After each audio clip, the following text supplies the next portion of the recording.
Hey folks, welcome back to the DarkHorse Podcast live stream 157 Q&A segment. We are ready to go. We've got a cat and we've got a spare cat. No, we got two cats and we need two more spares. Ah, that's probably true. Yeah. Yep. All right, we are going to do what I always forget to say in the first hour. Start with a question from the Discord server this week, which they choose and send to us. And I had been hoping, having received this morning, to look into it a little bit, and I didn't have time. So we're going to riff somewhat uninformedly. Oh, wow, working without a net. Never shows up. She never shows. Yeah. Question from the Discord. About the safety of Stevia. WebMD says that the FDA has only approved the purified form, stevioside, as safe. WebMD concludes, quote, if you see whole stevia leaves or crude stevia extracts at your local natural food store, don't buy them. But the article also says that people in South America and Asia have been using the leaves for many years. Any thoughts? Love you guys. So I wanted to just find a good history of the use, and I had just pulled up an article published in 2010 in the International Journal of Food Sciences and Nutrition called Stevia rebaudiana, which is the scientific name, a biosweetener, a review. But the abstract is weird enough, no, not the abstract, the introduction, talking about how it's in widespread cultivation in several Indian states, but I know separately that it's a neotropical plant. It doesn't grow in the paleotropic. Stevia is neotropical. Yeah, it's in Paraguay and Brazil is where it grows. You know the family? Asteraceae. So daisies again, right? Asters or daisies? I don't know. I don't know. I'm gonna look that up because that's what we need to know. That is what we need to know. Right. Okay. Yeah. Except my computer is saying, no, you don't. Oh, wow. Okay, never mind. Can't believe this. The number of crashes this machine has experienced lately is remarkable. Yeah, it's gigantic. So Asteraceae is also, Compositae. 32,000 known species of flowering plants, including, yes, daisies, asters, sunflowers, the whole thing. Basically, most of the things that you can think of is radially symmetric at the flower level. Stevia is it's not a tree.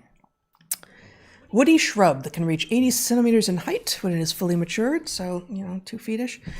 The Stevia genus comprises at least 110 species, but there may be as many as 300. Its habitat extends from the southwestern United States to the Brazilian highlands. I think it's mostly out of Brazil and Paraguay, though. The Guarani people have been using it sort of as a sweetener and maybe even medicinally for a long time. And when you initially began... I'm literally just breeding this. You were talking about populations that have a history of using the leaves. Who are they? The Guarani, as I just said. Right. That's the only population you mentioned? Yeah, well, the reason I'm not sure that this first scientific paper that I have come up with is the best source here, even though it's a review. I guess the authors are Indian.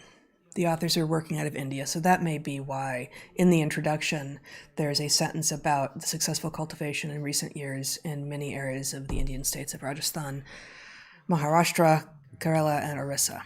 So otherwise that sentence is like, well, why are we focused there? That's confusing. It seems like it's pantropical in distribution when it's not. But I think actually having just realized that the authors are Indian, that's probably why. Okay. And they're. So yeah. I think we know enough to respond basically. Yes, now we do. Yep. Yes. I'm learning this as I'm talking to you guys. I guess people in Japan have been using it. People in Japan have been using it for how long? Are we talking a modern phenomenon? Because that's really what this hinges on. Hard to tell. It's just it doesn't grow there, so it's relatively in the use of. I see the papers I want to find, but I don't have time to do that while we're here. It is medicinally used in Brazil and Paraguay. as a natural control for diabetes because it tastes sweet, but it doesn't, I don't remember exactly what it doesn't do, but it doesn't, your body doesn't regard it as sugar, so it doesn't process it like sugar. You don't metabolize it as a sugar.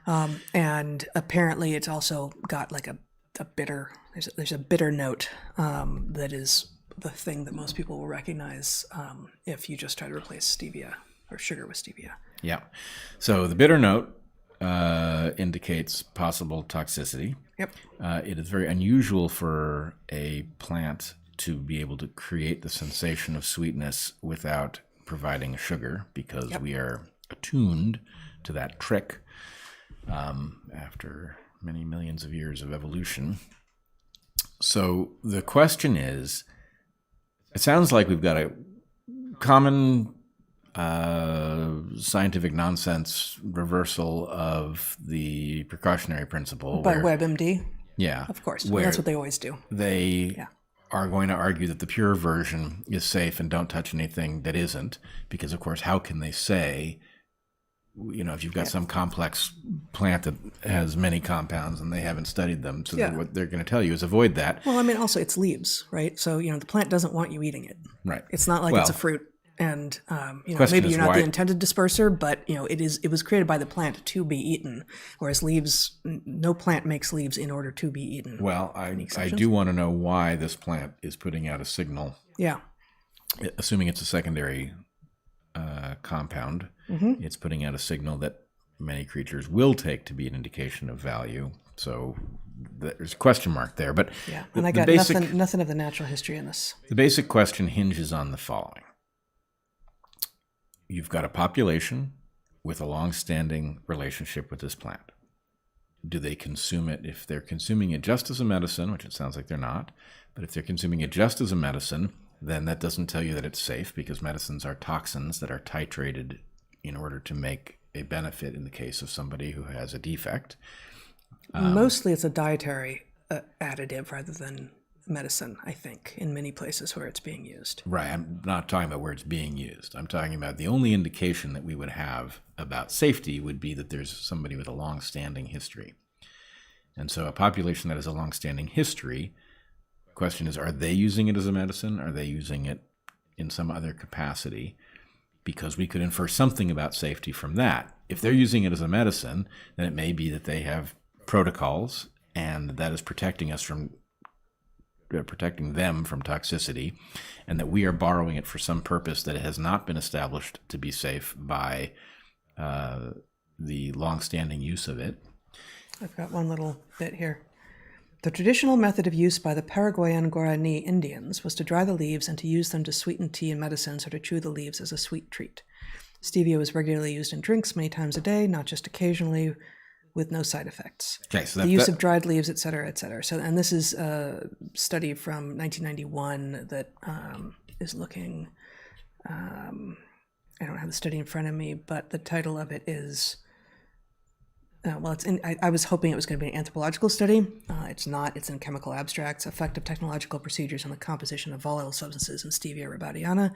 But it sounds like they did a little bit of anthropological looking as well. So if it's true that this was used in a general way that did not have to do with medicinal use, then they are using it safely, almost certainly. Mm-hmm.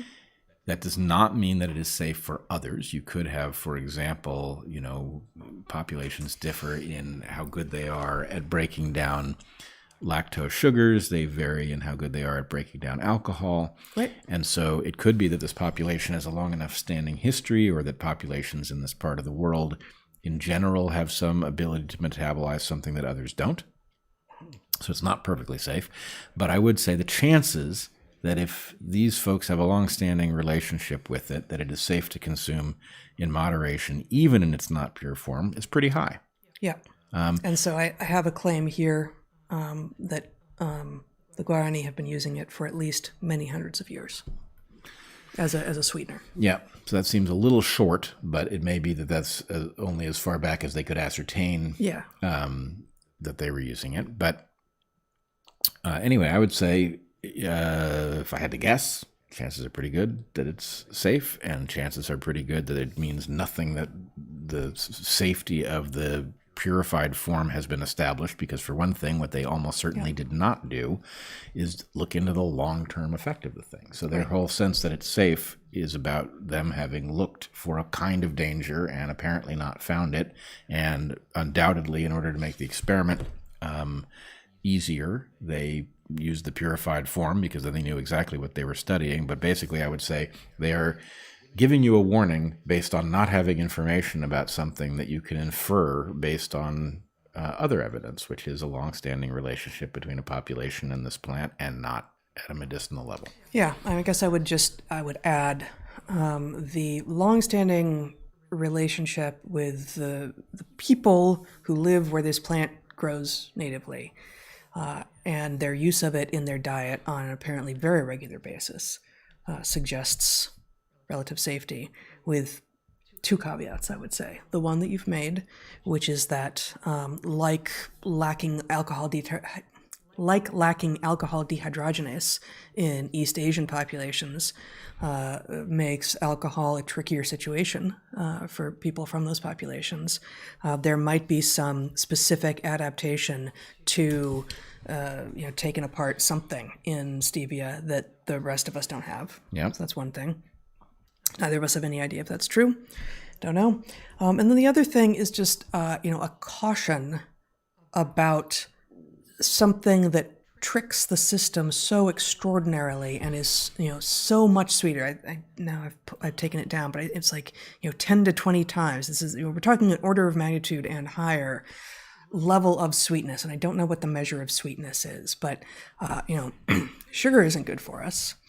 And we've, humans have eaten a lot of fruit over the years, and so we know what sweet is, and honey too, and we pursue it.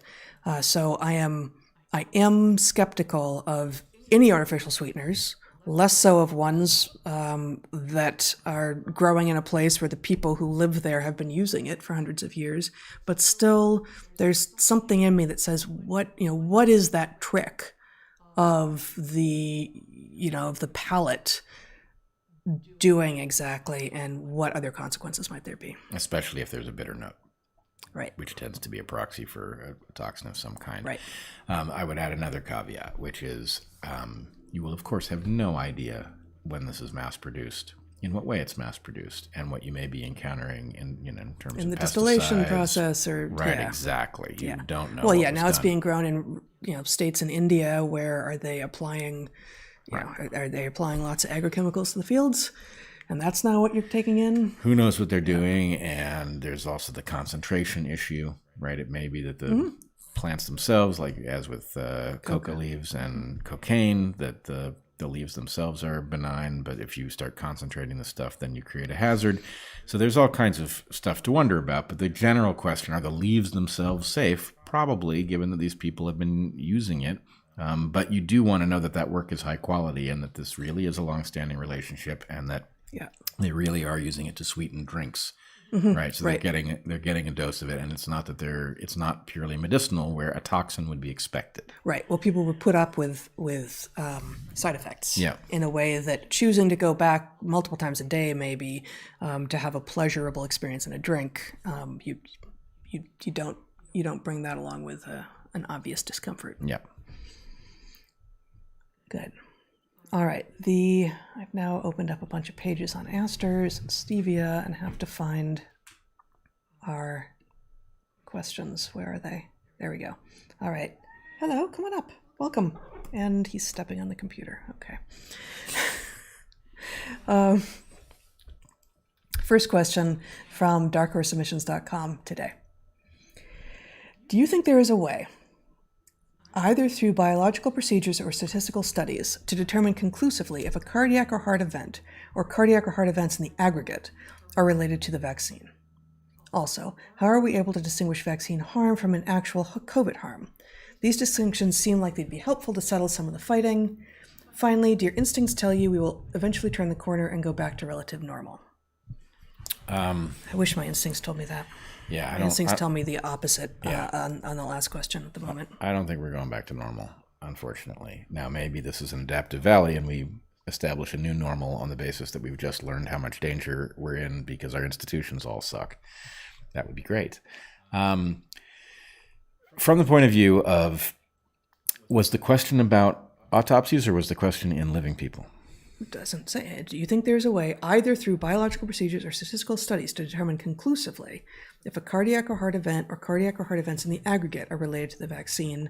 How can we distinguish vaccine harm from actual COVID harm? Yes. There are several different ways. One, you've got the distinction between 2020 and 2021 and beyond, which tells us a lot about that distinction to the extent that you can look at the data that distinguishes the events. So that's the statistical, that's the aggregate. I have wondered this question about individual events a lot, and I gather that there are some, I do not know the specifics, but I think Dr. McCullough has argued that myocarditis looks different from COVID versus the vaccines, and I don't know the specifics. That is the only one of these, though, that I have heard that someone who knows his stuff and has looked carefully is saying actually it manifests differently. The way that clinically we can tell if we're looking. There's a lot of work that has to be done, and unfortunately, the work that is being done in an environment that is not conducive to discovery, because there are so many dogs that people have in the fight that, they want to elevate the harm of COVID so that the harm of the inoculations is drowned out, for example. So that's a perverse incentive. I think the key thing to understand is that you have one set of harms that actually does not inherently distinguish between the shots and the disease. Spike is produced by the shots and the disease. And to the extent that spike is bad, you can get inflammation as a result of spike circulating in the bloodstream. Okay? That is very different than the invasion of heart cells that then go on to be destroyed by T cells.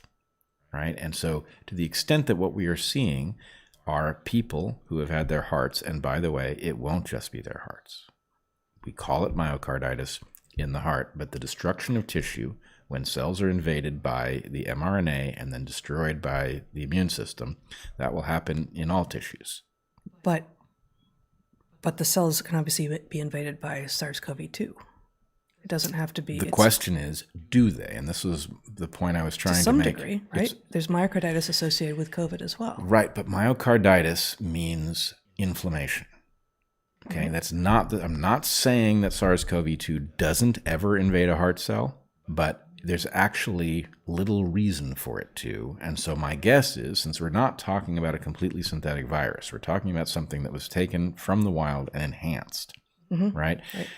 I think the chances are low that it invades the heart liberally because it has no reason to do it. It doesn't help it spread, and actually it gets in the way of it spreading. So the confusion here is that myocarditis is not a specific disease. It is a symptom. It is a symptom of a couple different things. It could be a symptom of irritation or slight damage. And it lumps mechanisms. Right.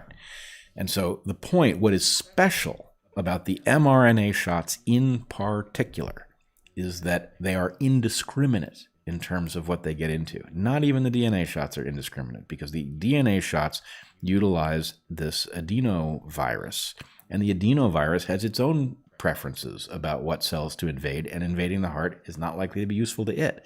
So the point is, look, maybe there's myocarditis with COVID alone, right? But that just means inflammation. The damage that is signaled by the inflammation in the heart is largely associated with the mRNA shots, and the hypothesis, not just mine, several other people have come up with related versions of this hypothesis, but the hypothesis is that the mRNAs get into cells indiscriminately because they're just covered in a fat that has an affinity for cells, and it gets into them. That's how it's designed to work.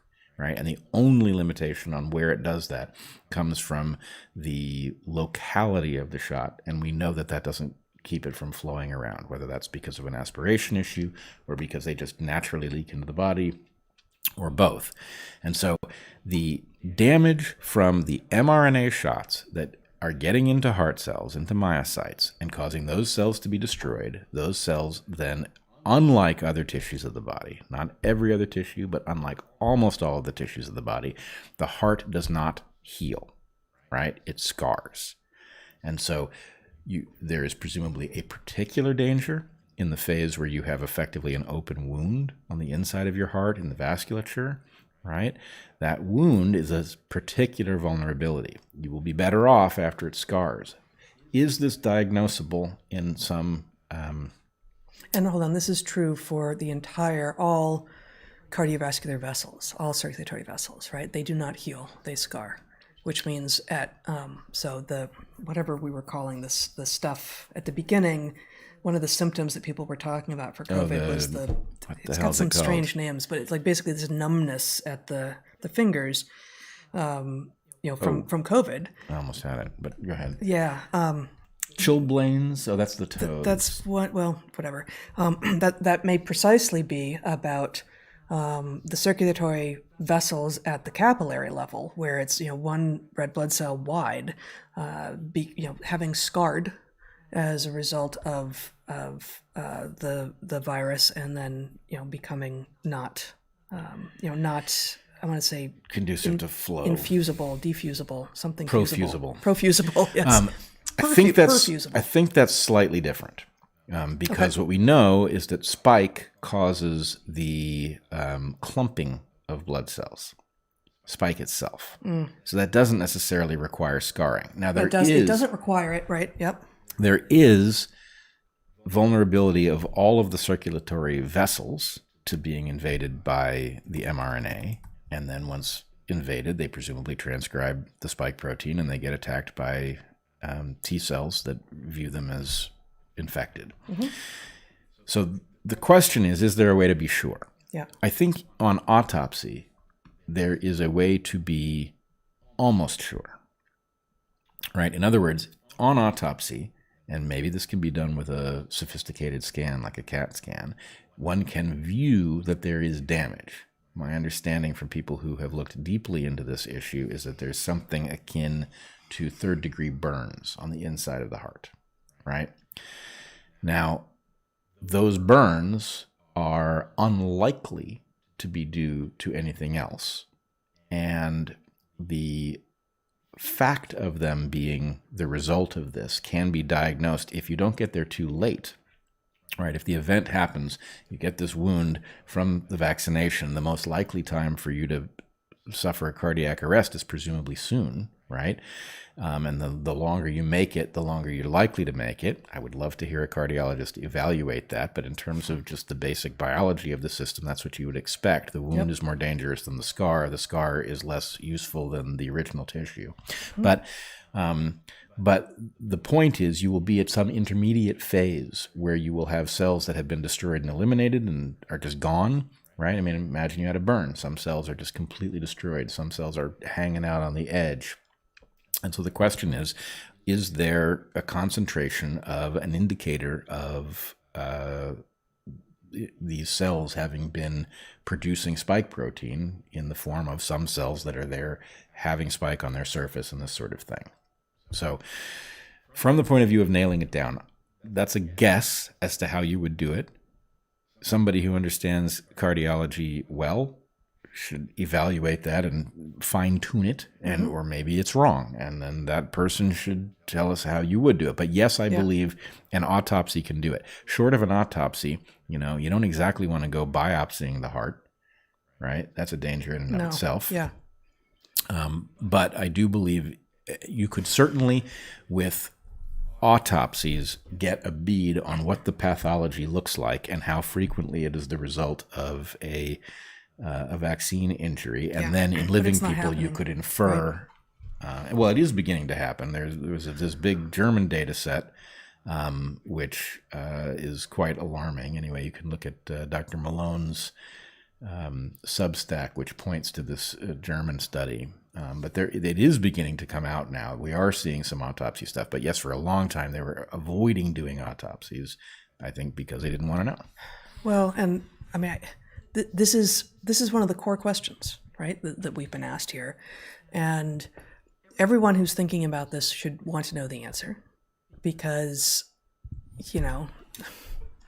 healthy young men collapse on the field, and we don't know, and there's all sorts of speculation.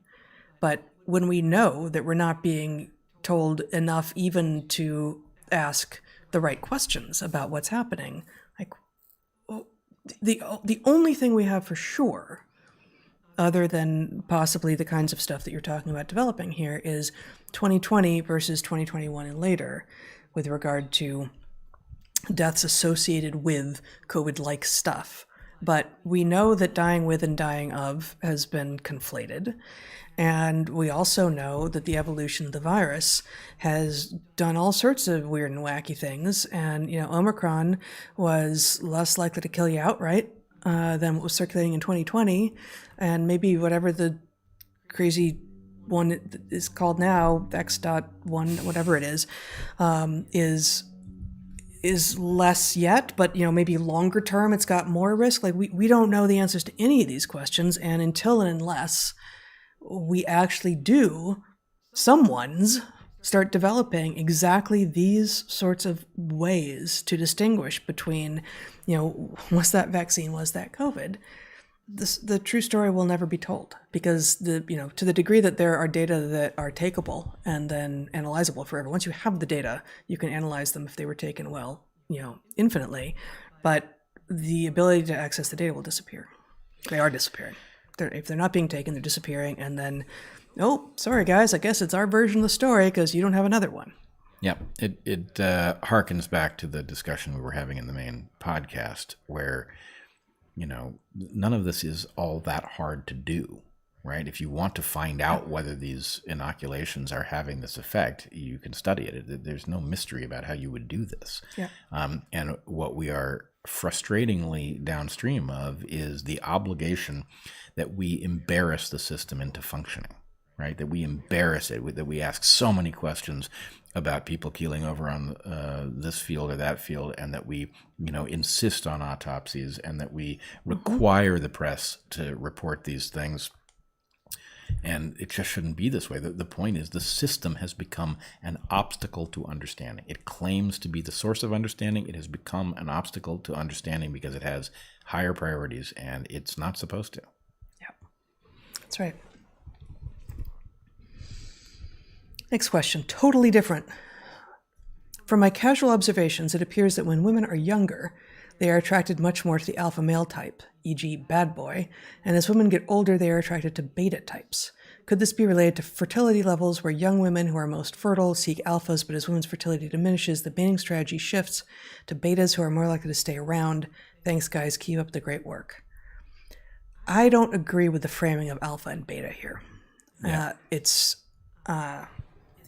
a sort of common way to frame human males, but this isn't right, and it also misunderstands. I mean, alpha and beta are kind of archaic ways of describing dominance hierarchies in non-human animals as well, but it is, it can be accurate. There are organisms with linear dominance hierarchies by sex, of course, and we all know that alpha's the first letter and beta's the next, and on and on.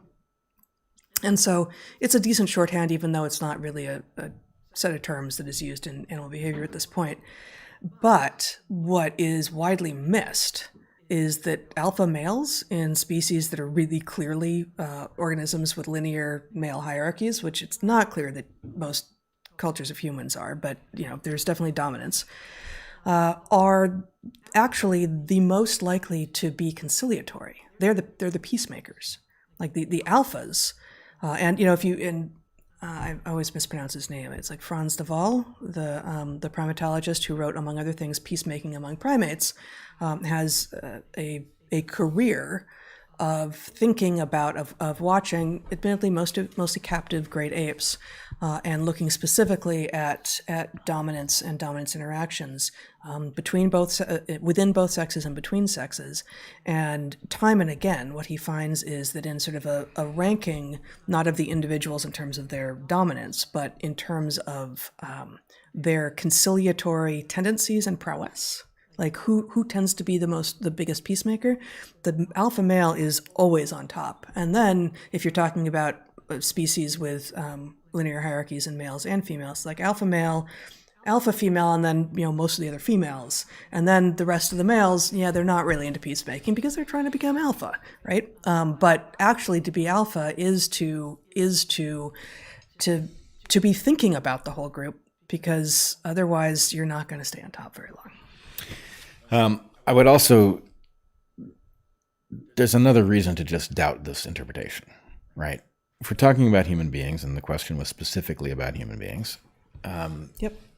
the stakes in reproduction are so high, and the variability in the value of mates is, yes, maybe somewhat in endogenous characteristics, but it is also tremendously tied up in resource availability, dedication and loyalty, ability to protect.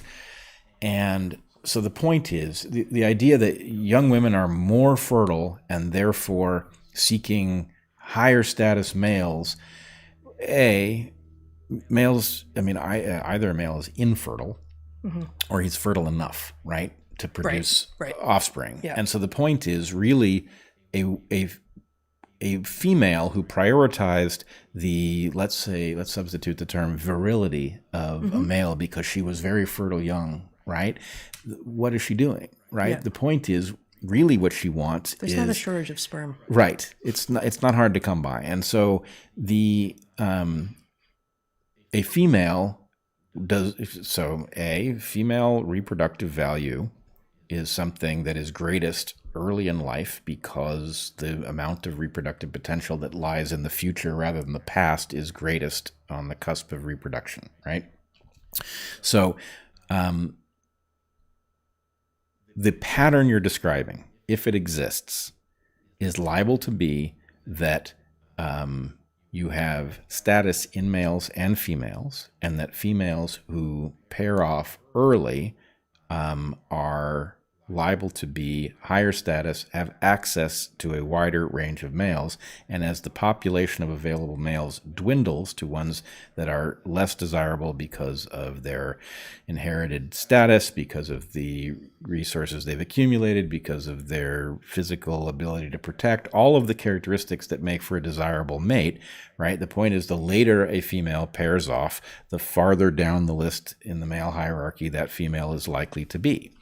And with the very large caveat that in sort of an easy divorce culture, there's lots of people constantly being thrown back into the mating pool. Well, and that is what I was going to end with here. And I agree with you, divorce is a key feature. Yeah. But it's like, look, you've got a dozen features intervening. Just easy breakup culture. Right. Easy breakup, sex that doesn't produce offspring with any significant regularity. You've got all of these factors. And so you're trying to do primatology on, those two are, engaging in reproductive behavior. What does that mean? Well, maybe it means nothing, right? Because maybe the stakes are really low and they've both thought about it and thought, the stakes are really low. What the hell, right? So the point is, you can't infer very much from preference, if preference just means he's kind of cute, because the point is, it's only when the stakes are high that these preferences truly reveal the pattern that you're looking for, which is what is the bias in a human female and the bias in a human male. So I'm recalling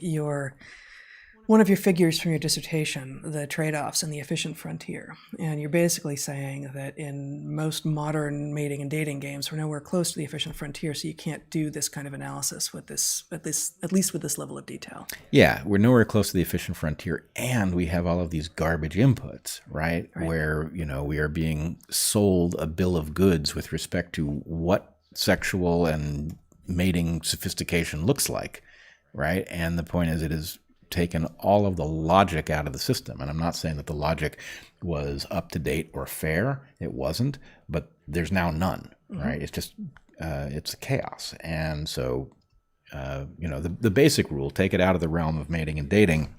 The basic rule is you've got the ability to point adaptive tools for evaluating behaviors in any creature at any time up until you get to the present. And the point is, you can't evaluate the present with those tools, because what you don't know is that the pattern stands the test of time, right? At the point that a pattern has stood the test of time for 1,000 years, right, then you can say, oh, that's probably adaptive. I wonder why they do that. To the extent that it has lasted all of 17 minutes, you don't know. That's probably just noise. Problems everywhere, but who is organizing solutions? We are. Our biggest problem is that our systems have been corrupted. Will you discuss this with us? Signed, the Rationalist Society of Problem Solvers, and they provide a text number. I think I know who this is. Okay, so both of our websites have email addresses on them. Go to maybe both of them and send us both an email and tell us a little bit more than that before. I mean, I don't like to see my phone at all, but I definitely don't like to randomly send my phone number out into the universe. Right. That can be bad. Yeah. I will say, don't take this the wrong way. I love rationalists, but I worry about them because their philosophy seems to be so darn irrational. Yeah. So this might be a convergent evolution. Mm-hmm.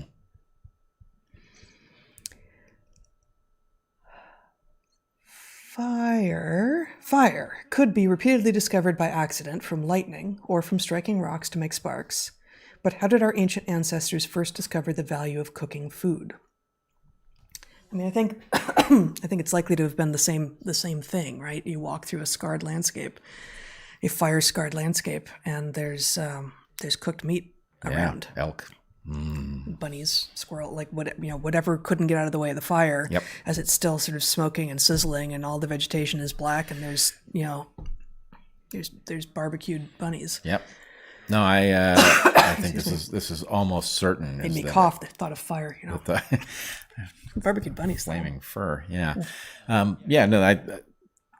This is, we discussed weeks ago the difference between an evolutionary puzzle where there's a adaptive valley between this and the next opportunity, or versus a gentle slope. And we talked about the fact that the creatures that are sea creatures venturing a little farther onto land because the meander line has left debris that's edible. The farther inland you can go, the more there is to eat. There's no gap, right? You don't have to get across something. It's just better and better the more tolerant you are to move. My take on that conversation is the exact opposite.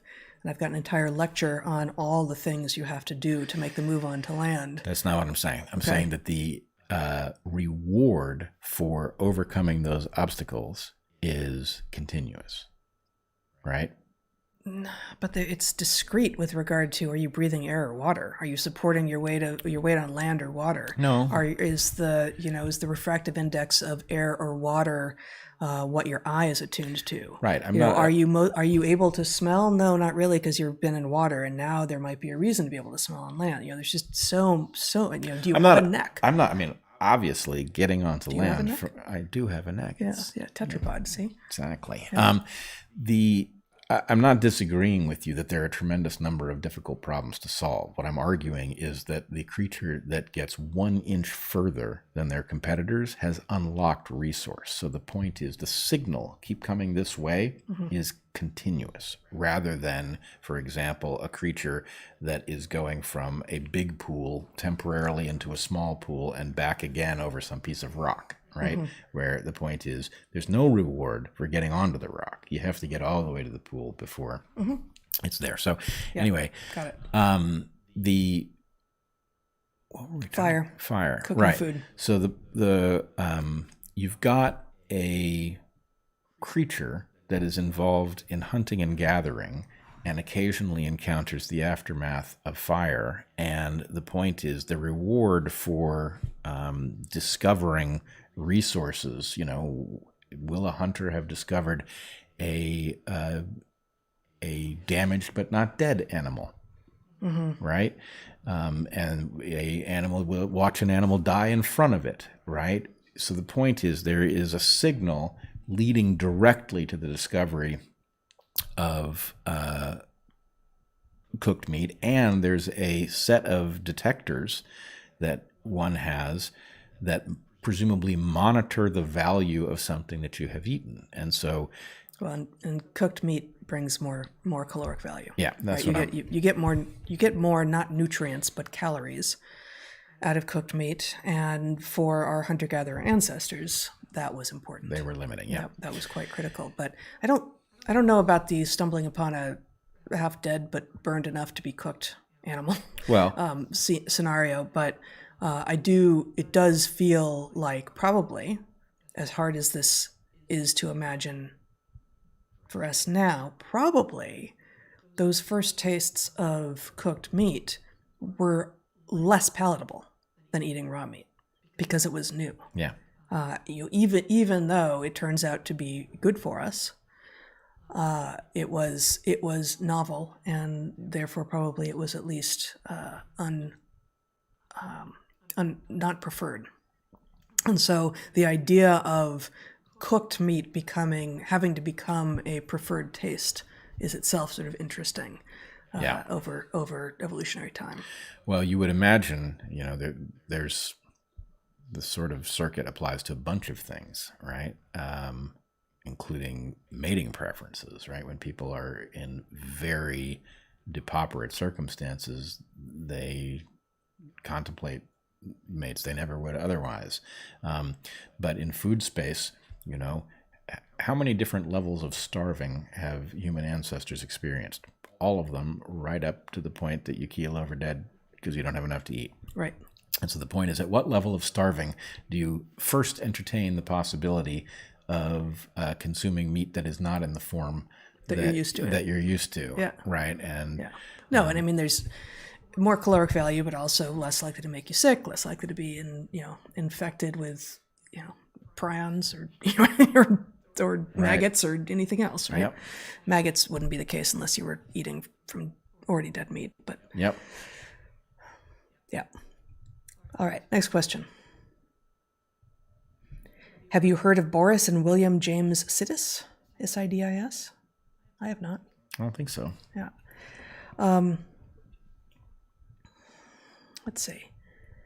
Have you found any solid studies about the negative efficacy of the vax? Have you read the recent one from Cleveland Clinic? John Campbell removed his video about it. Love you guys. So this is going to be the one that we were asked about last week that I couldn't find. I've not gone and looked at it. Yeah, I haven't either. Yeah. Negative efficacy. Well, did it say efficacy? Yep. Negative efficacy. Negative efficacy appears to be a real phenomenon. That is to say, there are at least cases in which it seems to induce vulnerability, which could be antibody-dependent enhancement, it could be attenuation, it could be original antigenic sin. I think it is still early.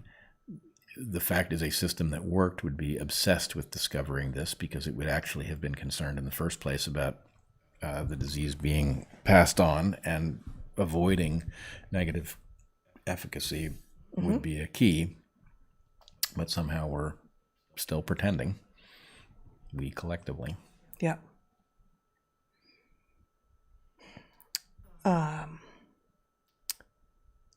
The opportunistic outsider that you're talking about is exactly who social media enables and why social media is so harmful. It gives a voice to this. That was a box that should not have been opened. That's interesting. That's emerging from our conversation in the first couple of hours. And it does. It not just enables, but it empowers. Yeah, and it such people win by staying within their own framework, and unfortunately by dragging us into theirs largely. Yeah. Well, we've had a battle amongst thinking people who are trying to imagine what good moderation on social media would look like. Yeah. And one of the key facets of that has been what to think about anonymity. And I must say, initially, my sense as an evolutionary biologist is anonymity is new. It is wildly amplified in its power on social media. We would be better off without it. Now, I got a lot of pushback amongst people who correctly point out that there are lots of folks who are in a vulnerable position where anonymity is the only way for them to reveal what they know without harming their families, etc. I agree with that. Putting their jobs at risk.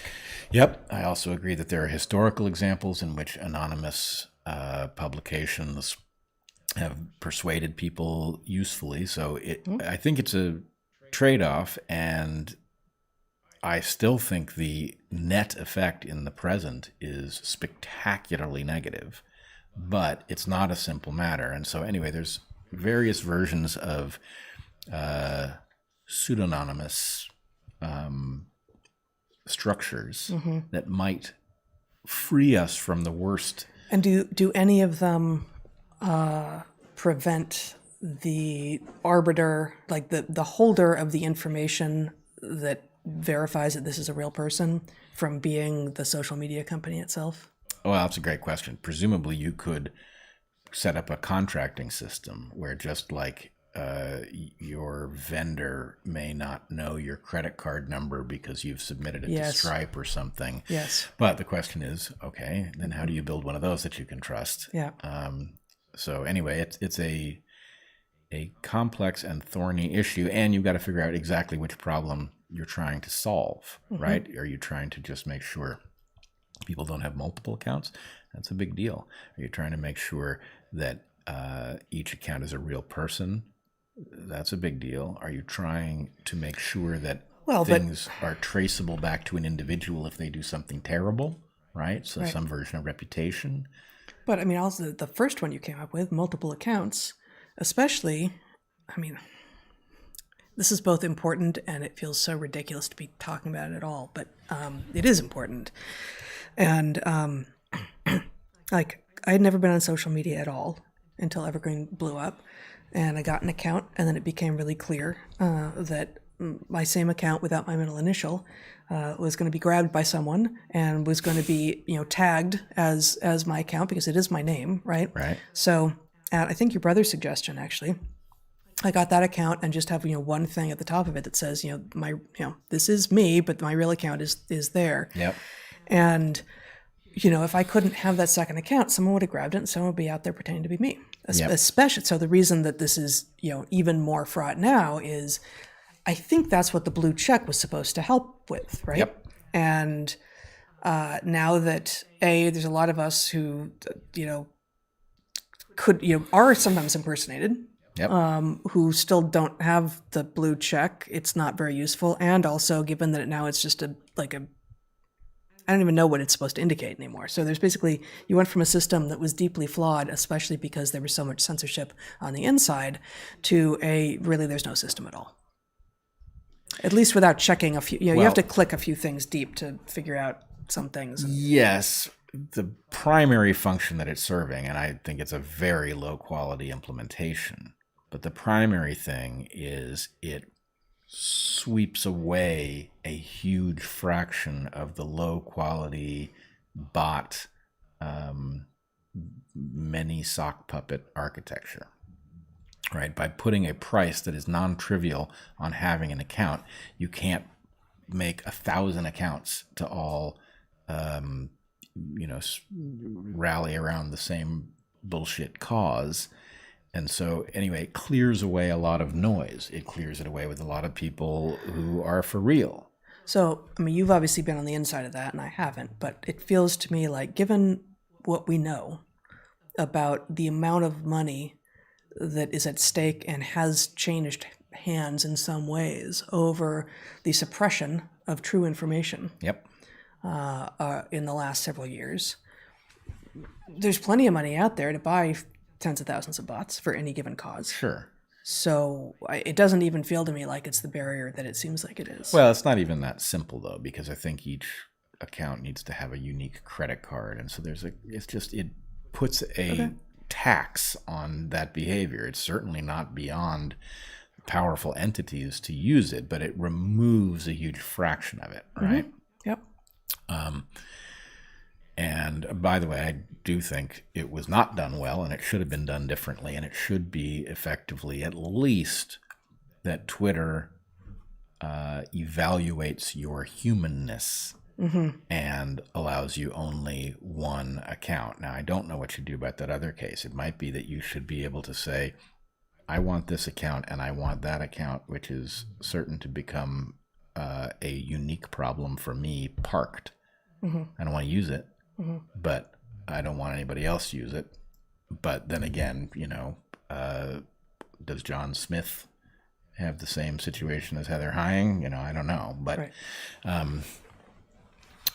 So something. I think a much better implementation would have been good. And, Musk is learning the hard way that some of these things that seem like solutions cause big problems. Yeah. On the same topic, just a comment, big tech and data privacy attorney here, by the way. The ad tech and data privacy landscape is fascinating right now. Many problems are spawning from digital advertising. Digital advertising. And he's written a couple others. COPPA, C-O-P-P-A, all caps, and other laws do restrict data collection and ad activity towards children. That would be a fun discussion. All right. Yeah, I would certainly like to know that, because it certainly looks like there's an awful lot of advertising that will reach children predictably. Yeah, exactly. And then just one more from the same person. Heather, you hit the nail on the head about HR. It's truly shocking. Yeah, I think HR is becoming DEI at some level. Yeah. And it's a jobs program for... petty tyrants. Petty tyrants. That's what it is. We need a... What's the song in the final cut? The Home for Incurable Tyrants and Kings? Yeah. Yeah. The Fletcher Memorial. The Fletcher Memorial Home for Incurable Tyrants and Kings. Yep. Yeah, well, the Fletcher Memorial Home for Incurable Petty Tyrants and Would-Be Kings is going to be rather larger than we have room for. That's why we have Mars. Oh, is that what he's doing? I don't know, but... We'll see. Now, it's the first thing I've heard. That sounds like a proper use of that planet. It's a penal colony. Okay. Regarding mouse telomeres, do you have any thoughts on the recent FDA Modernization Act 2.0 no longer requiring animal testing for new drugs? You see this? I've just barely ran into this. Nope. FDA has... Yeah, and I don't know the limits. But... Something came out. Don't require animal testing for new drugs. Yeah. Look, I'm not a fan of the animal testing. On the other hand, I'm really not a fan of taking not testing drugs that have not been tested. Yeah. Yeah. On the other hand, mice lies. What? What'd you say? Did you say mice lies? Mice lie. Yeah, I'm trying to remember there's a little syllogism about, I can't remember what it is, but anyway, yes, mice are, even people who don't understand the telomere issue understand that mice give them results that are deeply misleading. Yeah. Yeah, so drug testing is fraught, drug testing on animals is fraught for a billion reasons. We don't need to do that on camera, do we? He's just cleaning his leg. Yeah, now he is. Because the mice lie, the rodent models lie in general. The primates it's cruel and unusual at best. I don't know what I don't even know what other, those are the main clades of animal models, or rather not animal models of animals that get drug safety tested on. So yeah, I don't know what the answer is though. Well, fresh sheet of paper, frankly. I don't trust these people, and I don't trust that you can amend the system usefully and make it work. There are clearly too many separate defects combining to create a little paradise for pharma and a minefield for the rest of us. Yep. Merch idea. Big Pharma. An ounce of prevention is, redacted text with red marker written over it, a breach of the fiduciary responsibility to shareholders. I was thinking exactly that. I guess I hadn't gone as far as merch, but yes, that's screenshotting it. Yep. Okay, good. Thank you. we've got a number of things that are just links, and the way this comes in, I can't. It's actually complicated. It's hard to click on links, so I don't know what's in them. What can you tell us about itching? Sometimes it's positive, sometimes delightful, sometimes deadly-ish. What's up with that? Itching? Itching. Yeah. Itching. I've done a little thinking in the neighborhood here. Imagine that you had a creature like a person, For instance. for example, and that creature had, a surface area, and that surface area. We're really in the realm of sci-fi here, I man. know it's Okay. wild stuff, but stretch your mind, right? Okay, I'll try. Okay. Now imagine that surface area can be breached in all kinds of ways. It can be breached by little parasites that will put a little appendage in and drink lymph. It can be breached by a spine from a plant that can get into your skin, and it can cause an abrasion or a reaction or all kinds of things, right?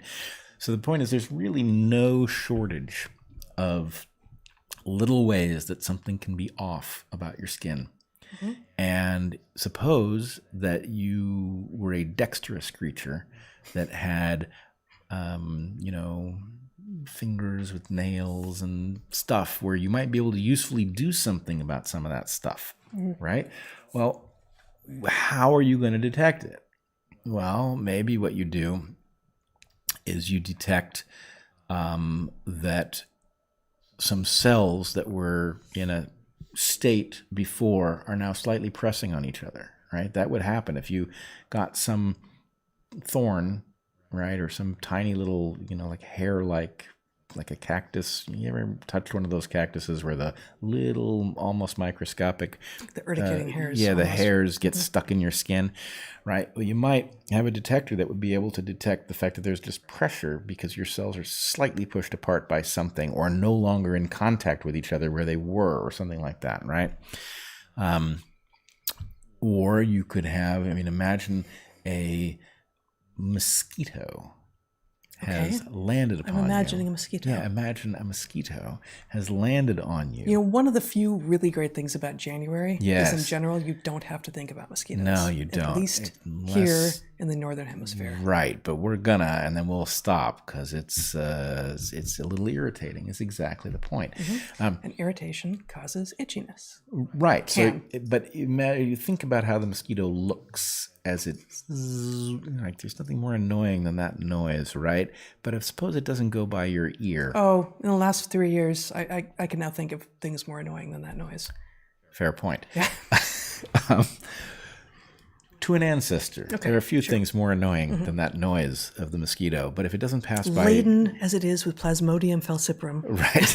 right? Malaria on board. Exactly. Yes. But the legs of that animal are so exquisitely built so that you do not detect the bulk of that animal as it lands on your skin because it's so well suspended, right? Yeah, you can hear it. It is not won the selection game to make it inaudible. Well, but you can barely feel it. Even more so, I think that we have enhanced detection, that we've got like an Right, amplifier. but you would expect us to have an amplifier on the skin as well. And we do. So the point is you would need a very sensitive detector to feel one of those legs just sitting on the surface of your skin so lightly, right? Or as it takes its...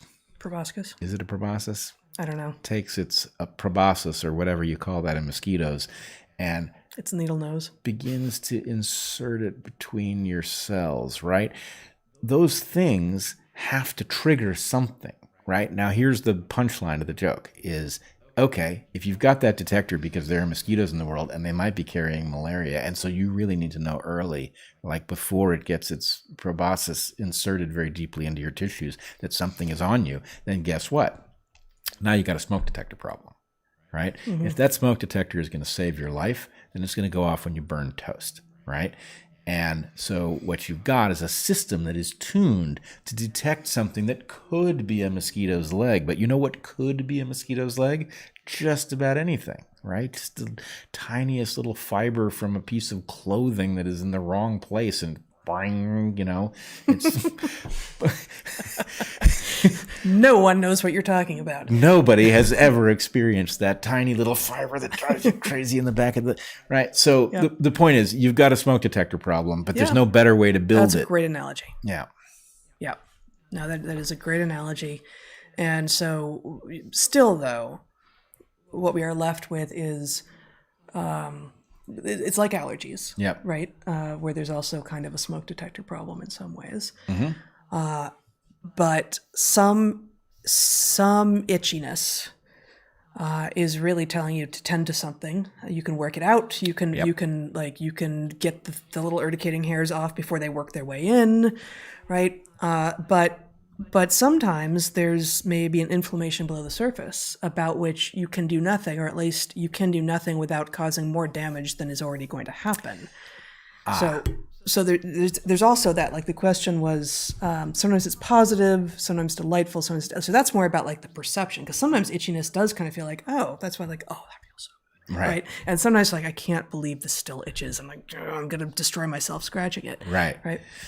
Well, so you can imagine if you've got detectors on your surface looking for mosquito-like phenomena or ticks or whatever it is that they might alert you to early, and then you had an inflammation underneath for whatever reason, right? That inflammation would be setting off detectors in the neighborhood for all kinds of reasons, right? So the point is, of course, there would be some itch, and not because there's something useful to do with the inflammation, just because those detectors are not sophisticated. They're not like antibodies looking for a particular electromagnetic signature. It's much more general. It's much more general. For anything that could be a mosquito or anything else. But the other thing is the question about, like, I mean, forgive me for raising a gross subject implied by this question, but something like picking a scab, right? Now, obviously, there is a degree to which picking a scab is a negative thing in many cases. You can cause an infection, you can rip the thing off and delay the healing. On the other hand, there is almost certainly a reason that at the point that some wound has scabbed over and healed pretty well, and you pull that scab off and you're back to what you were, the relief involved in finally pulling that damn thing off is so great that... And what precedes that moment in the healing process is itching. Right, exactly. And what's more, there's another thing. I mean, imagine whatever the hunter-gatherer version of road rash is, right? Road rash being the thing that happens when you fall off your bike or your motorcycle or whatever. I'm thinking you chase your quarry off the same edge of the cliff that you were just trying to chase it off of. Yeah, or, you could imagine, you slide on a rock and you've now got little tiny pieces of gravel embedded in you, right?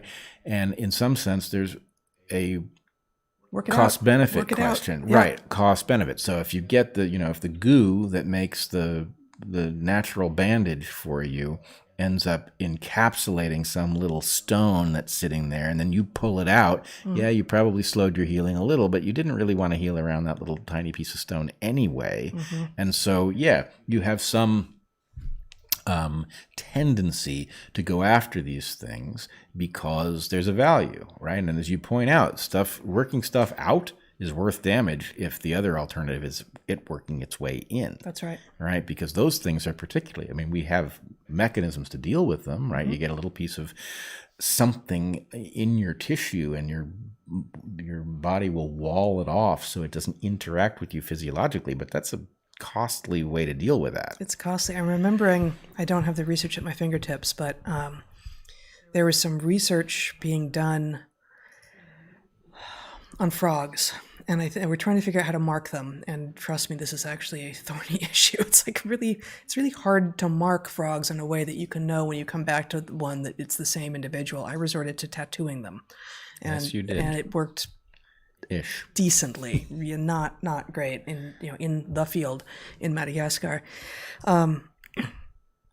But what these people had done, and frogs are also small, and so if you want to put something on them so that you can track them remotely, the batteries aren't going to last very long because the animals themselves are so small. And for volant animals, it's like no more than 10% of the weight of the animal should be something you add to it, right? Something like that.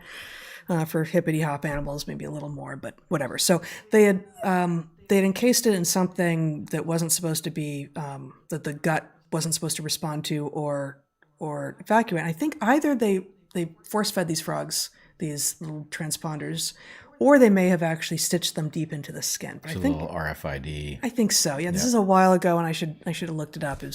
I used to talk about this when I would lecture on marking techniques for animals, and this study keeps just losing the frogs. And I'm like, wow, these frogs are really prone to dying. But then they started occasionally finding the transponders or the RFID, whatever they are. They're just kind of lying around. Like, well, what happened? And so they took some of these frogs, I think, into the lab, which is the opposite of the field, and gave them these things, however they had given them to them in the first place. I think again by mouth, but I'm not positive about that.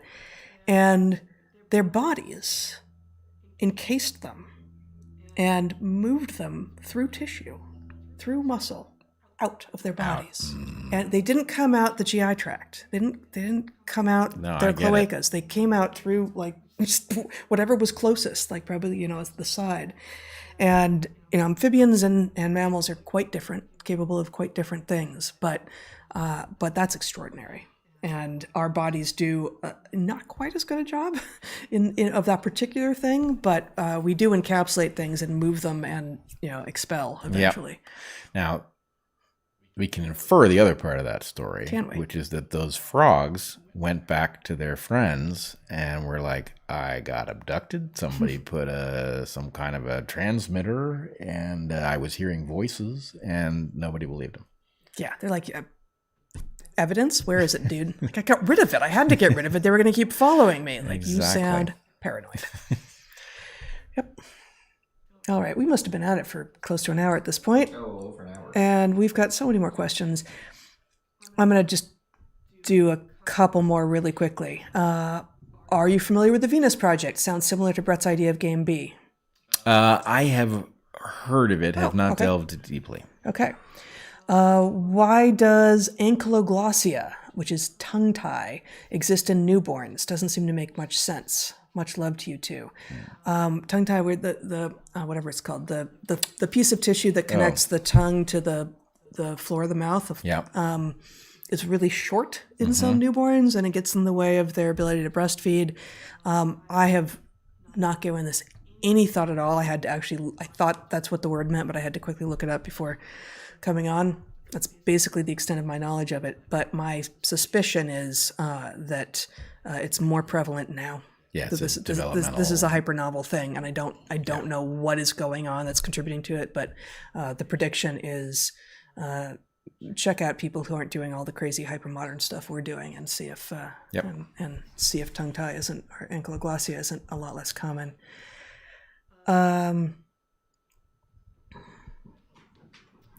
That's a long question. What are your thoughts on the works and opinions of Alex Epstein, Bjorn Lomborg, and Michael Shellenberger? Thank you. So we do it really quick. I don't know who Epstein is. I do. Okay. Let's put it this way. I think there's something to be learned in this conversation, and that we're going to have to reboot everything. And, people will know from my conversation with Michael Shellenberger that I quite like the guy, actually. I was very suspicious of him at first. I still think he's dead wrong on fission power. But, we no longer live in California, but we both thought he would have made an excellent governor.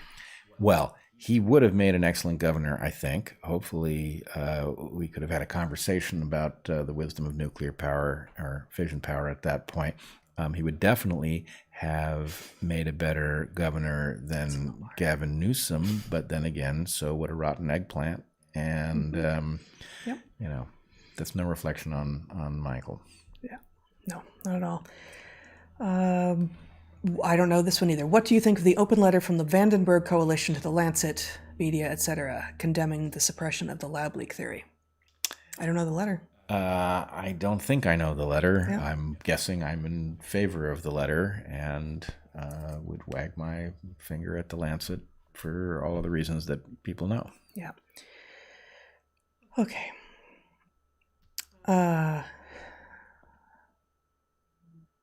Two more questions. Do you think Canada will become as dystopian as the former Soviet Russia? trying to decide when to get my family out of here, I'm afraid.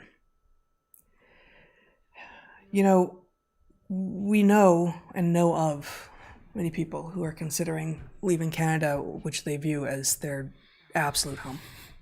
Are Canadians through and through.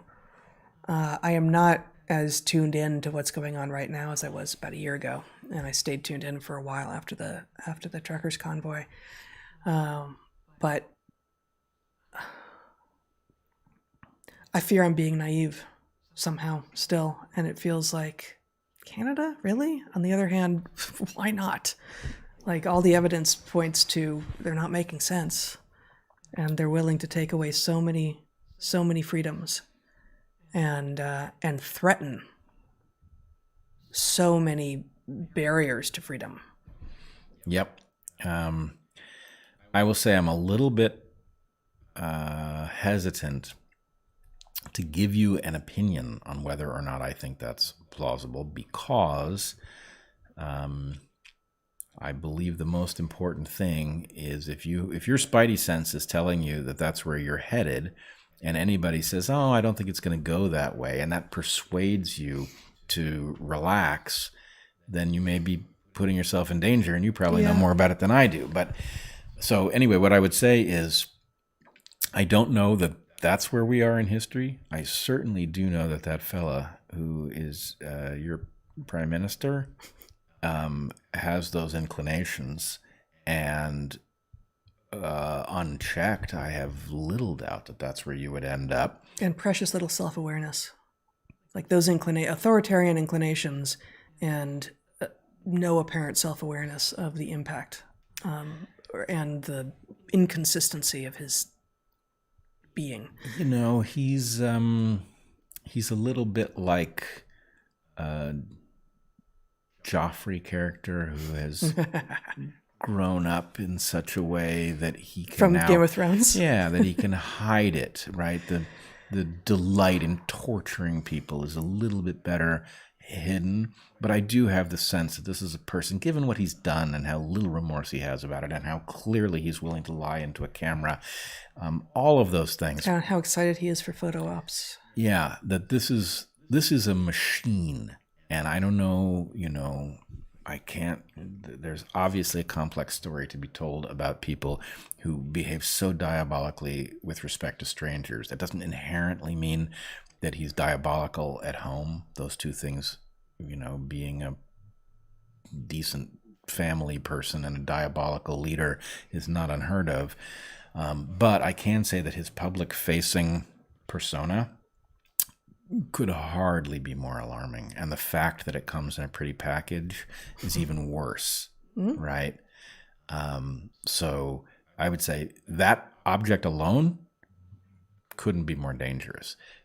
As for your system, as for the inclinations of Canadians, maybe that protects you, but I don't know.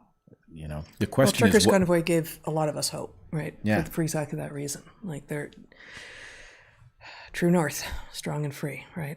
Yeah. But it's been a long time, and it's an arms race, and obviously the trucker convoy was a hugely hopeful thing, but it's not like the Canadian version of Goliath didn't learn a few things from it. Right.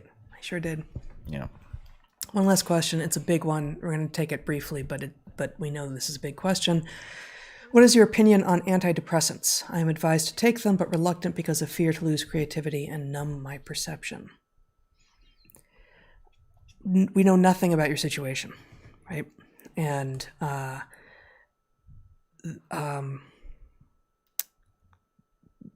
there are conditions under which they seem to be, some of the antidepressants on the market now seem to be the right thing for people at the end of trying all of the less invasive things to deal with depression.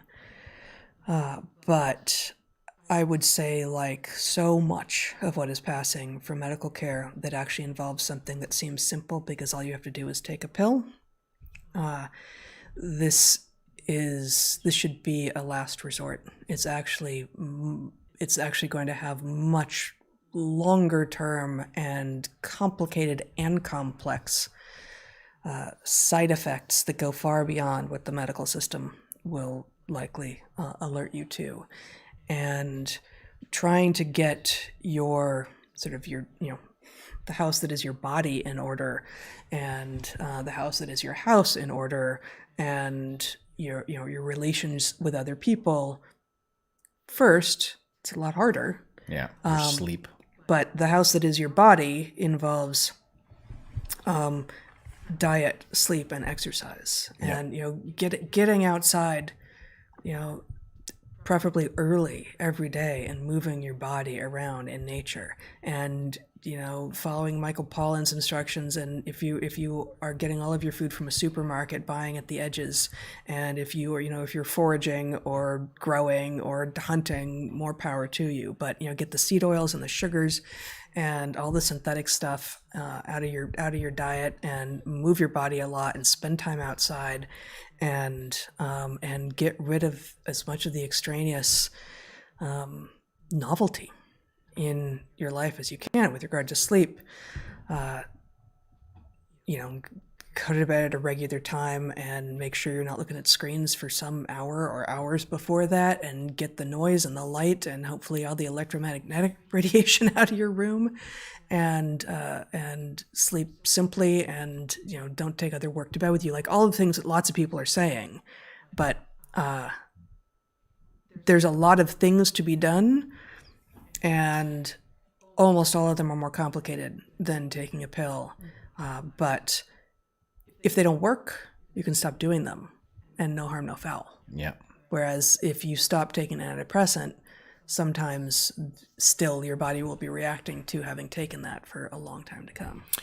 So I would add a couple things. One, the whole antidepressant thing is the result of a bad model of how psychology works. Chemical imbalance theory, which was nonsense. And it was transparently evolutionary nonsense, which is not to say that nobody's ever had a chemical imbalance, but the idea that some huge fraction of the population has a chemical imbalance, and that the explanation for that chemical imbalance is not exogenous. Obesity is biological. It's the same error. It's that same nonsense. That said, you have to be aware of something. There's a distinction between the short-term consequence of taking whatever it is you're contemplating taking and the long-term implications. It is not unlikely that in the short term, anything that disrupts normal will create novelty and intrigue in your life, right? Like taking any drug. And so the point is, okay, so then if you say, well, my doctor tells me that this is going to help, I don't know. And then you take it and it's like, oh, that's interesting.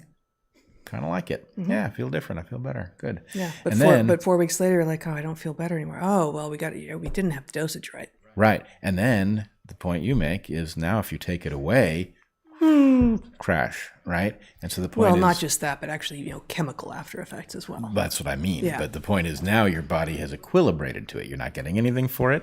Yep. You're paying whatever consequence there is for having to process this novel compound. And if you take it away, now the point is you have the opposite effect that you had at the beginning, which was the novelty of its presence.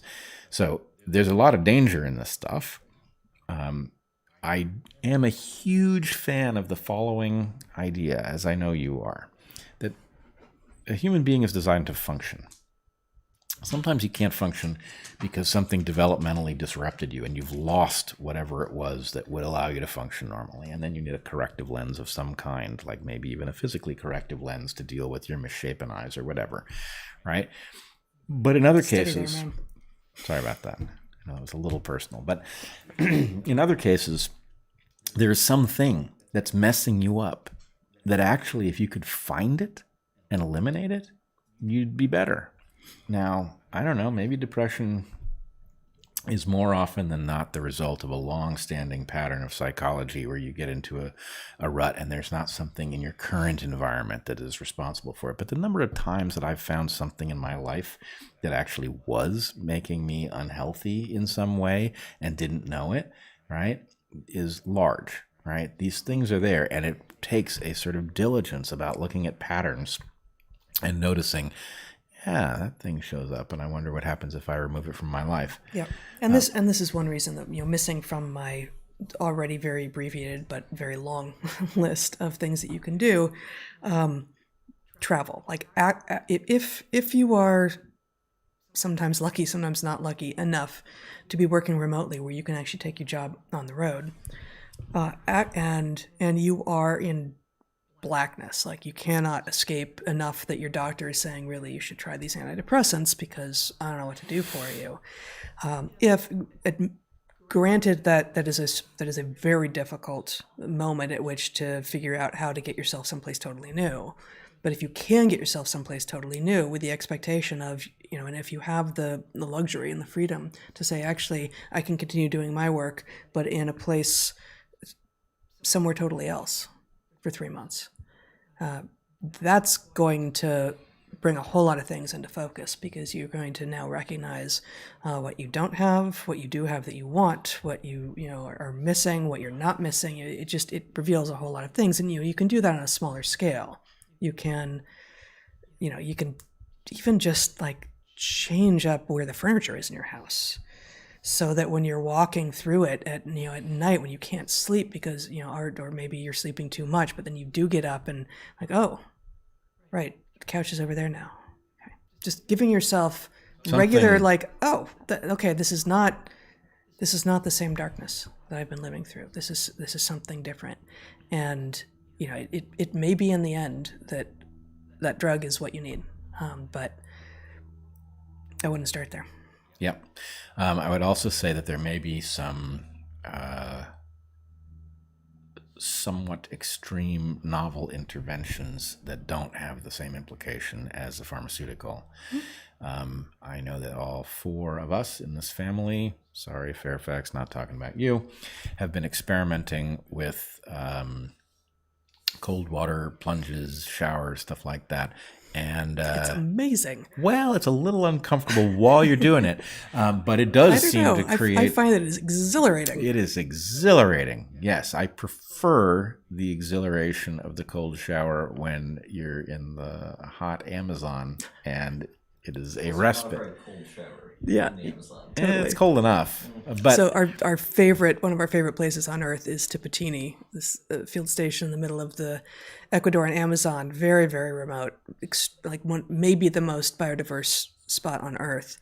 And there's no heated water, but there's abundant water because they're just pulling water from the Rio Tipitini, which is a tributary of the Napa, which is a tributary of the Amazon, and it's endless because the river's flowing right by.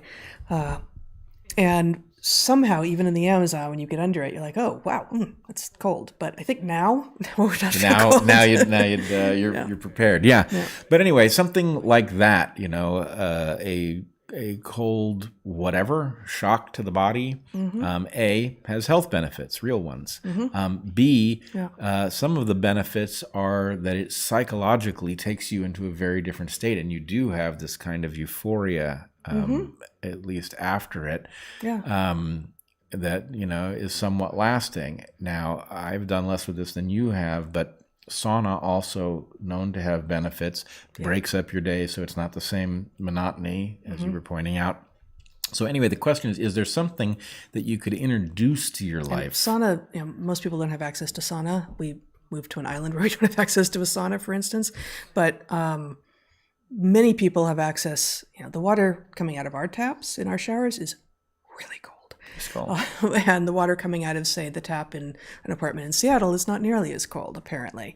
But still, everyone has access to cold-ish water, even if you don't have a plunge pool or really, really cold water, and you don't have access to sauna. Everyone has access to turn it to cold, brace yourself, walk in, and it's cool if you're in a place where you're allowed to yell a little bit. But yep, definitely good. But anyway.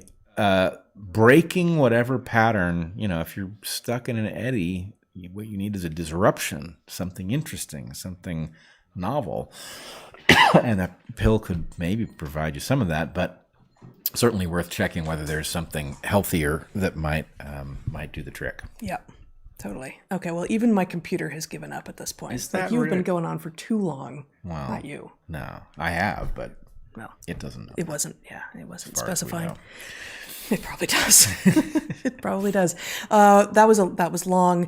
We will be back next week, same time, same place. And Same bat channel. here we go. Yeah, there it is. it is all good.